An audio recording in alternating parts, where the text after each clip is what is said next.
मैं विवेक एक बार फिर से अपने YouTube channel stock trading technique पर आपका हार्दिक स्वागत करता हूं। दोस्तों, आज निफ्टी ने एक फिर से अच्छी बढ़त के साथ क्लोजिंग की और अगर हम सारे दिन की बात करें तो हम 90% पॉजिटिव टेरिटरी पर ही ट्रेडिंग करते रहे और लास्ट की मूव तो तकरीबन 100 सवा 100 पॉइंट की देखने को मिली।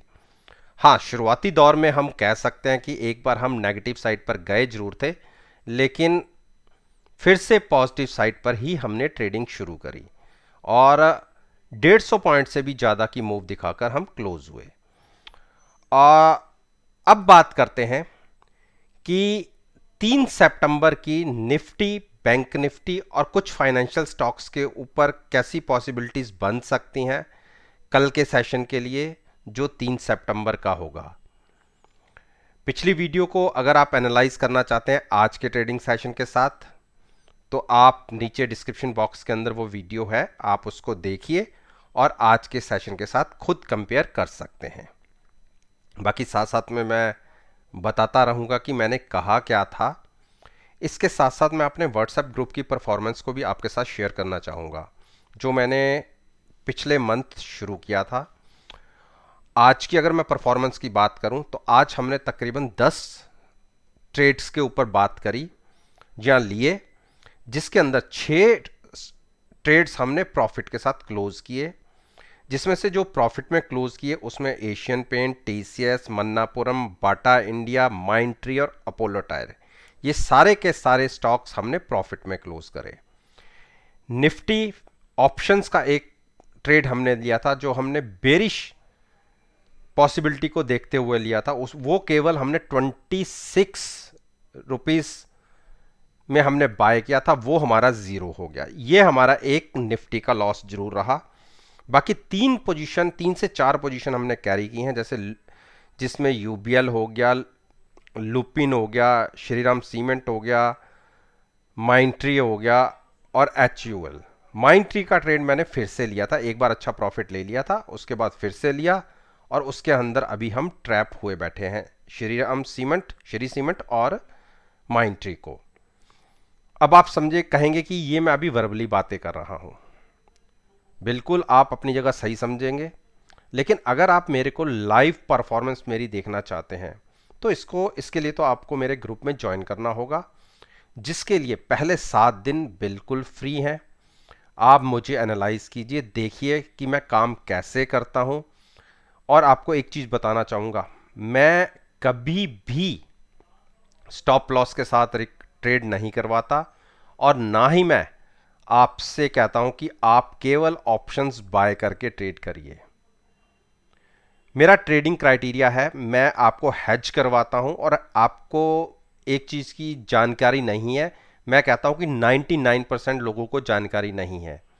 अगर आपकी पोजीशन हेज होती है तो आपका मार्जिन 1/4 लगता है।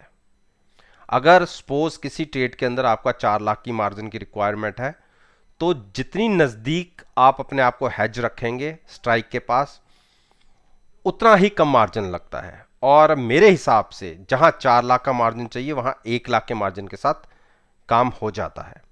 और सबसे बढ़िया बात यह है, स्टॉप लॉस हिट हुआ, आपने लॉस लिया और आप स्टॉक मार्केट से बाहर हो गए। जबकि अगर आप हैजिंग के साथ ट्रेड लेते हैं तो आपके पास पॉसिबिलिटी पूरी होती है, एक लिमिटेड रिस्क और अनलिमिटेड रिवॉर्ड के लिए आप ट्रेड में बने रह सकते हैं। अगर मेरे ग्रुप को ज्वाइन करना चाहते हैं तो नीचे मेरी ईमेल आईडी है, आप उस पर अपना कॉन्टैक्ट नंबर मुझे फॉरवर्ड कीजिए, मैं खुद आपको ऐड कर लूँगा। और एक चीज़ बहुत अच्छी है इस ग्रुप के में कि जो मेरे पहले 50 सब्सक्राइबर्स होंगे उनके लिए मंथली जो सब्सक्रिप्शन होगी पूरी लाइफ लॉन्ग वही रहेगी, उसमें किसी भी तरह का कोई इजाफा नहीं होगा। पर मंथ के हिसाब से जो पहले दिन आप ज्वाइन करेंगे मुझे, वही प्राइसेस लाइफ लॉन्ग आपके साथ कंटिन्यू रहेंगे पर मंथ बेसिस के ऊपर। तो चलिए अब बात करते हैं निफ्टी इंडेक्स की। देखिए, निफ्टी इंडेक्स के अंदर मेरा ये मानना था कि एक बार हम, अगर मैं बात करूं, ये जो मेरी ट्रेंड लाइन है जिसको क्रॉस करके ऊपर गए थे, यहां तक तो आ ही सकती थी। वो प्राइस था 17,000, लेकिन उसके पास तो आए हम, 17,075 के आसपास तो आए, लेकिन 17,000 की तरफ नहीं बढ़े। ये थोड़ा सा मेरी मेरा प्रेडिक्शन थी उसके अगेंस्ट गया था। रीज़न क्या था कि हम काफ़ी ओवरबॉट जोन में ट्रेड कर रहे हैं। आप देखिए RSI 81 की RSI है निफ्टी की, आप मैं आपको बढ़ दिखा देता हूँ, और 75 के ऊपर मैं ये मान के चलता हूँ कि एक ओवरबॉट जोन के अंदर ट्रेड कर रहा है। अब तो 80 की RSI हो गई है, तो एक गिरावट तो आनी चाहिए। अब सभी को ट्रैप करा होता है, पहले उनके प्रीमियम को खाया जाता है, तो फिर उसके बाद गिरावट आती है। तो मैं अपनी पोजीशन को शॉर्ट करके चल रहा था और मैंने अपनी पोजीशन को कैरी फॉरवर्ड भी किया है नई एक्सपायरी में। तो मैं अभी भी शॉर्ट हूं। जिसको ऐड करना है वो एक बार गिरावट का वेट करे। 16,870 के नीचे स्टॉक आता है, यानी इंडेक्स आता है, और अगर और गिरावट गहराती है तो 16,630 के बीच में कहीं पर आप बाय कर सकते हैं। अब बात करते हैं बैंक निफ्टी। देखिए बैंक निफ्टी की परफॉर्मेंस निफ्टी के अगेंस्ट में बहुत धीमे है। हाँ, वॉल्यूम्स नॉर्मल से ज़्यादा हो रहे हैं पिछले 4-5 दिन से अगर बात करें, और नए हाइज पर भी क्लोज हो रही है। लेकिन आप देखिए 37,000 से ज़्यादा का जो इसने रेट लगाया था जब निफ्टी होती थी 11,000 कुछ पे, 11 सॉरी, हाँ, 12-12,500 के आसपास निफ्टी होती थी, तब इसने ये हाइज लगाए थे। और निफ्टी वहां से 3,000 पॉइंट चल चुकी है और इसने अभी तक अपने हाइज को ब्रेक नहीं किया, यानी काफ़ी अंडर परफॉर्म कर रही है। मेरे हिसाब से रोज नए हाइज पर क्लोज हो रही है, एक बड़ा गैप बन सकता है। और जो हमारा रिसेंटली हाई था 37,780 का, जो ऑल टाइम हाई मान सकते हैं इंट्राडे बेसिस के ऊपर, तो उसकी तरफ एक बार बढ़ सकती है। तो मैं इतने ऊपर के ट्रेड पर बाय नहीं करूंगा, इतने ऊपर के प्राइसेस पर मैं गिरावट पर बाय करना पसंद करूंगा। अगर गिरावट मुझे 9 डेज मूविंग एवरेज के आसपास तक भी मिलती है, जो आज के दिन से प्राइस बढ़ के तकरीबन 36,300 का हो गया है। अब आज की कंडीशन के हिसाब से 36,000 को ब्रेक करना थोड़ा सा मुश्किल लगता है, लेकिन कुछ भी हो सकता है, स्टॉक मार्केट है, इसीलिए अपनी पोजीशन को हेज करते ही ट्रेड की लीजिएगा। लेकिन मैं 36,000 के आसपास बाय करना पसंद करूंगा, और आपको भी एडवाइस दूंगा कि बैंक निफ्टी में थोड़ी सी थकावट बन रही है। देखिए होने को एक बड़ा बाउंस भी दिखा सकती है, लेकिन थकावट हो रही है। अगर गिरावट में मिले तो बाय कीजिएगा, अगर कम से कम 500 पॉइंट नीचे मिले तो लॉन्ग कीजिएगा, पुट को बाय करके फ्यूचर्स को लॉन्ग कीजिएगा। गिरावट में रिलायंस, देखिए रिलायंस 2300 को टच कर गया ऑलमोस्ट। अपना जो हाई था इसका जो पीछे का हाई था वो आप मान के चलिए 2350 के आसपास का है, या 2400 के आसपास का। तो हम अभी वहाँ तो नहीं है, लेकिन पहले हम देखते हैं कि इसमें क्या पॉसिबिलिटीज़ बन सकती है। देखिए धीरे धीरे ओवरबॉट हो रहा है, तो मेरे हिसाब से तो एक बार 2320 2325 के आसपास शॉर्ट करना बनता है, वहाँ पर कॉल बाय करके फ्यूचर सेल कर सकते हैं।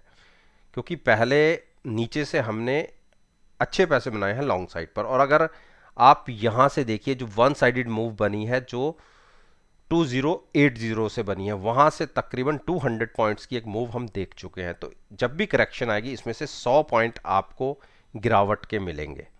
वो पॉइंट हो सकता है आज के हिसाब से 2240 का, वहाँ से हम 50-60 पॉइंट ऊपर ट्रेड कर रहे हैं। मेरा ये मानना है कि ये गिरावट यहाँ से 40-50 पॉइंट ऊपर जाने के बाद आनी चाहिए, तो वहाँ पहुँचेंगे तो हम शॉर्ट करेंगे, क्योंकि ओवरबॉट जोन में आ जाएगा, कॉल बाय करके फ्यूचर सेल करेंगे। गिरावट में बाय कीजिएगा अगर आपको 2240 या 2200 के बीच में मिलता है। इतने ऊपर के लेवल पे मैं नहीं कहूँगा कि बाय करिए।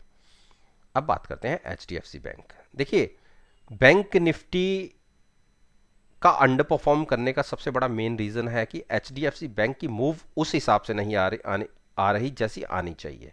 बाकी नीचे से अगर रिसेंटली लो से देखेंगे तो 40-20 से 150 पॉइंट्स की मूव वन साइडेड आ चुकी है। हाँ, बीच में हम एंटर किए, निकले, प्रॉफिट लिए, अभी तक हम अच्छे प्रॉफिट में बैठे हुए हैं। हम केवल और केवल गिरावट का वेट कर रहे हैं कि गिरावट आए तो हम एंट्री लें, वो गिरावट आज के दिन के हिसाब से 1530 तक आए तो हम फ्रेश एंट्री लेंगे, जबकि मैंने इसके अंदर शॉर्ट पोजीशन बनाई हुई है। पहले मैंने शॉर्ट बनाई हुई है, उसके बाद मैं अपनी पोजीशन नीचे जाकर रिवर्स करूंगा।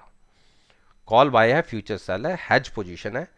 एक बार मैं मान के चला, मेरे हिसाब से तो पहले 1530-35 के टारगेट आने चाहिए थे, लेकिन अब आज के हिसाब से मैं 1548 तक के प्राइसेस भी आएंगे तो भी मुझे वहां पर अच्छा प्रॉफिट हो जाएगा, तो मैं एक बार प्रॉफिट लेके एग्जिट करके नीचे लॉन्ग साइड पर एंट्री लूंगा। तो जिसको लॉन्ग करना है वो भी कम से कम 5 से 6% की गिरावट आए तो लॉन्ग करें। इंडस बैंक, देखिए इंडस बैंक को मैंने 1015 पर एग्जिट करने की बात कही थी, क्योंकि आप सभी जानते हैं कि 985 पर हमारे पास पोजीशन थी, तो उसको हमने 1015 के आसपास एग्जिट कर लिया, क्योंकि 1030 के ऊपर जा नहीं पाता, स्टॉक थक रहा है।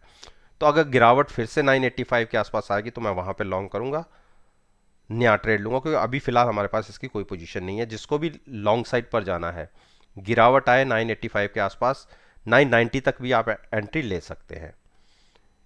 एच डी एफ सी, देखिए एच डी एफ सी संभल गया नीचे, 2745 को होल्ड किया, और पिछले 4 दिन के जो लो हैं वो 2745 के आसपास के हैं। आज वॉल्यूम्स नहीं रहे और नीचे से एक रिकवरी दिखी तकरीबन 30 से 35 रुपए की। मैं इसको अभी शॉर्ट नहीं करूंगा, क्योंकि अभी गुंजाइश है अभी ऊपर जाने की। लेकिन अगर आप इसको ऐड करना चाहते हैं लॉन्ग साइड पर, देखिए कई बार गिरावट नहीं आती, स्टॉक यहां से भी भागता जाता है, लेकिन ये अपनी सपोर्ट जो है 2745 उसको होल्ड कर रहा है। अगर कल के दिन में भी इसको होल्ड करता है, उसके आसपास आता है, रिस्क रहेगा केवल आपकी ऑप्शंस के प्रीमियम का। अगर आप पुट बाय करके फ्यूचर्स को लॉन्ग करेंगे तो हो सकता है आपको 2850 तक के टारगेट दिख जाए, क्योंकि यहां पर ये बार बार थक रहा है, सपोर्ट लेता है।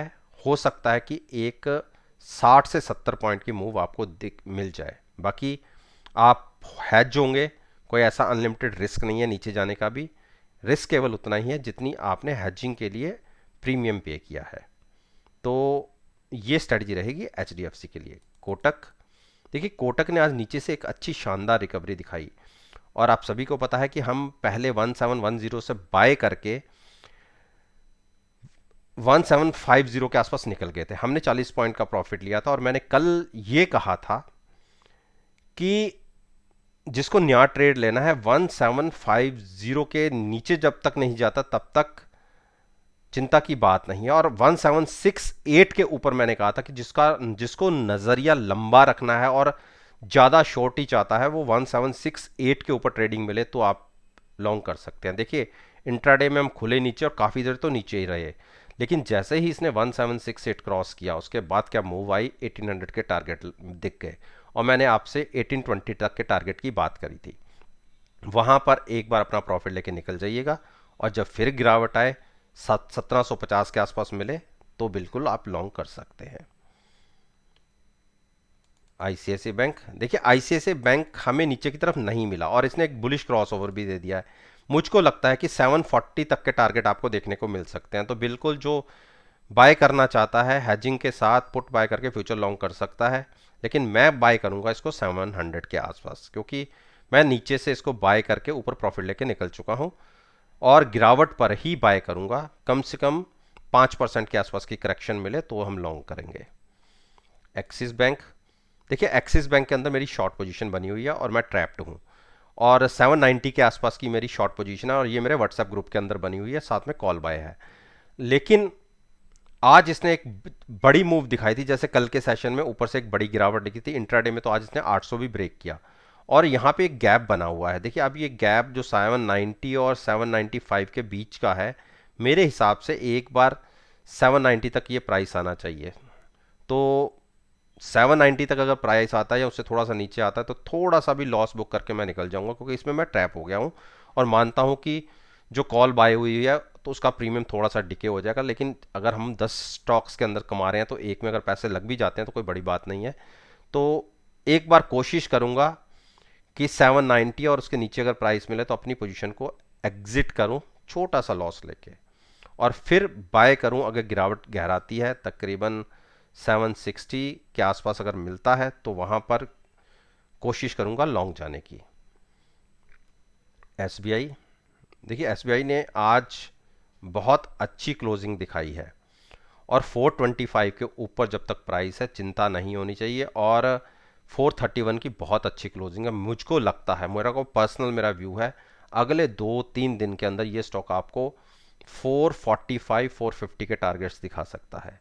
एक बड़े रनअप की तैयारी में है, तो जिसको बाय करना है बिल्कुल इस लेवल पे बाय कर सकता है। हैजिंग के लिए देखिए 430 की पुट भी बाय कर सकते हैं और साथ में फ्यूचर्स को लॉन्ग कर सकते हैं। टारगेट होगा 450 का, 440 पहला टारगेट, उसके बाद 450। इसके लिए एक बड़ा बाउंस की तैयारी हो रही है। तो दोस्तों, ये मैंने निफ्टी इंडेक्स, बैंक निफ्टी और दोनों इंडेक्स के अंदर जो फाइनेंशियल सेक्टर के स्टॉक्स हैं उस पर मैंने अपना ओपिनियन आपके साथ शेयर किया है।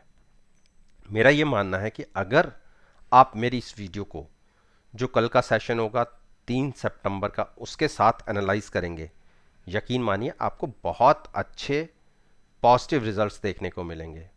वीडियो अच्छी लगे तो मेरे साथ मेरे चैनल पर जुड़िए, उसको सब्सक्राइब कीजिए और साथ में बेल आइकन का बटन प्रेस करना मत भूलिएगा ताकि नोटिफिकेशन टाइम से आप तक डिलीवर हो सके।